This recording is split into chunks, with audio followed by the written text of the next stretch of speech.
আমি সবার সঙ্গে সম্পর্ক করে গেছি, প্রত্যেকটা জিপিতে, প্রত্যেকটা বুথে, প্রত্যেকটা গ্রামে আমি গিয়েছি।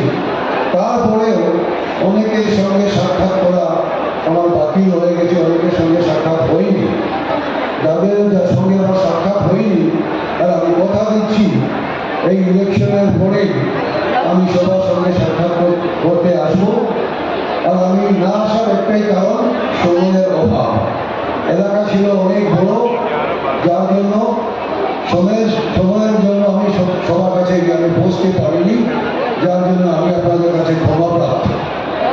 আপনাদের কাছে বিশেষ করে আমি আবেদন করছি যে আপনাদের সবাই জানাই রয়েছে যে আমাদের বরপাড়ার যে দুইটা মন্ডল রয়েছে, আগে ছিল কিছু অংশ আলগাপুরে, কিছু অংশ ছিল সুনাই, কিছু ছিল ধলাই, এবং কিছু ছিল শিলচর, এবং কিছু ছিল কাঠিগড়া থেকে। এইসব এলাকা থেকে এসে বরপাড়া এলাকাটা অনেক বড় হয়েছে। তাই এই এলাকার জন্য উন্নয়নমূলক কাজ করার অনেক রয়েছে। অনেক প্রতিশ্রুতি আমি জনগণকে দিয়েছি, আর যেগুলো আমি প্রতিশ্রুতি দিয়েছি আমি অক্ষরে অক্ষরে আমি পালন করবো। যেখানে যেখানে গিয়ে আমি সভা করেছিলাম, প্রত্যেকটি গ্রামে গিয়ে আমি আবার আপনাদের সঙ্গে বসে আমি সভা করব, আপনাদের সঙ্গে মত বিনিময় করব, এবং আপনাদের সেবায় আমি নিজেকে নিযুক্ত করব। তো বন্ধুগণ, তার আশীর্বাদ আমি আপনাদের কাছ থেকে চেয়ে নিচ্ছি। এইটুকু আশা রেখে আমি আজকের মতো, আর আপনারা জানেন একটা কথা আমি বলছি শুধু, কিছুদিন আগে আমাদের আসামের মাননীয় মুখ্যমন্ত্রী, আর উনি ভোট করার জন্য অনেক কিছু দিয়ে গেছে, অনেক কিছু দিয়ে সংযুক্ত করার জন্য বরাক নদীর উপর আরেকটি নতুন সেতু উনি সেদিন ঘোষণা করে গেছেন।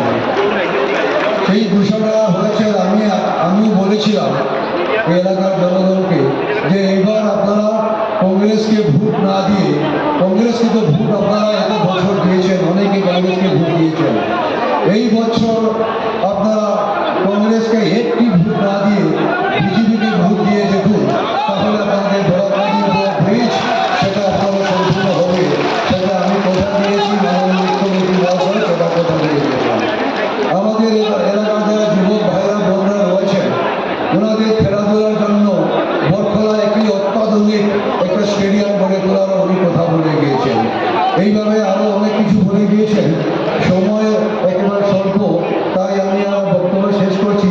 বক্তব্য শেষ করার আগে আমি আবারও আপনাদের কাছে একবার অনুরোধ করছি, 9 এপ্রিল আপনারা আপনাদের নিজ নিজ ভোট কেন্দ্রে গিয়ে ইভিএম মেশিনের 2 নম্বর বটনে পদ্ম ফুলের প্রতীক চিহ্নে ভোট দিয়ে এবং দেওয়াইয়ে আমাকে বিপুল করে